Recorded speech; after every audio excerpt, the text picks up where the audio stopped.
It's common to hear when manga gets adapted into anime that the manga is better in every shape, way, or form. Even if the anime adaptation turns out to be actually good, you'll definitely see those type of comments pop up, and the anime community is used to it by now. But what happens if a whole new community finally gets its chance to shine with the big leagues? And what if Tower of God wasn't actually that bad?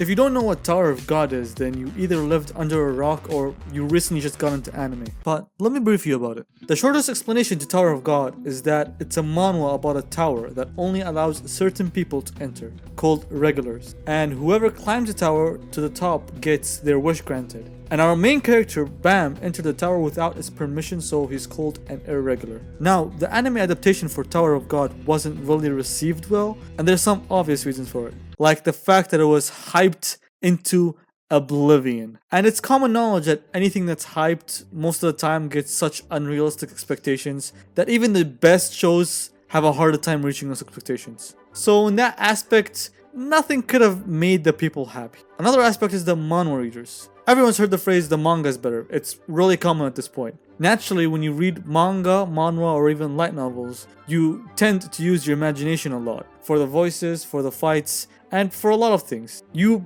basically just make the anime in your head. And some people imagine ufotable level shit. So naturally, the actual adaptation is never going to live up to the adaptation. And now, after filtering those two types of people from the reviews, you're literally almost left with no other review. And that doesn't mean the anime was perfect. It had its shortcomings and also had some amazing moments. But I wholeheartedly believe that it should have at least got on a higher score than that time I got reincarnated as a slime. You might be wondering what gives me the right or credit to try to speak objectively about the series. And I might be able to tell you two things. First being, when the anime was first announced in 2019, I still was a normal, functional human being. And only really started to get into anime when everyone was forced to stay at home, which was around 2020, and which was also when Tower of God actually released. When I first heard about it, all I heard was either how bad it was or how everyone hates Rachel. So I just decided to lay it off since I had a lot of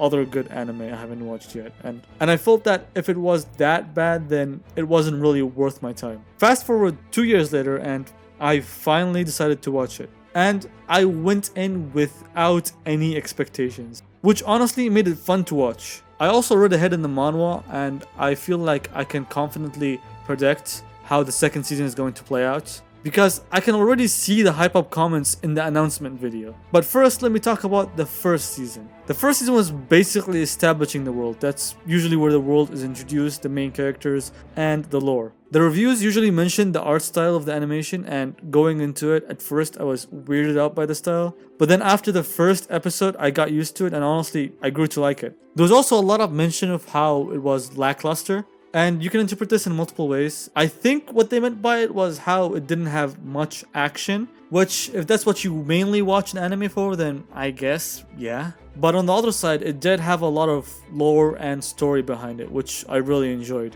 Now, the second season, I'm going to be completely honest with you right off the bat, but I need you to listen to me all the way through. Do not trust the comments that are in the trailer video, because they are most likely going off how they feel about the entire manhwa, not the season itself, which, let me remind you, is over 500 chapters long. And if you read something that long, naturally you're gonna grow attached to it. In my opinion, it's not going to be this amazing, perfect story that no other story is like, but it's going to be a really good story that is also enjoyable and interesting. If you go in with that mindset, or better yet, go in with no expectations at all, and they don't do something horrible to the anime, then you will probably enjoy the second season. The second season also has a lot of more action, so if you didn't like how the first season lacked action, then the second season should get you covered. But please, let me mention this again, do not overhype the goddamn anime.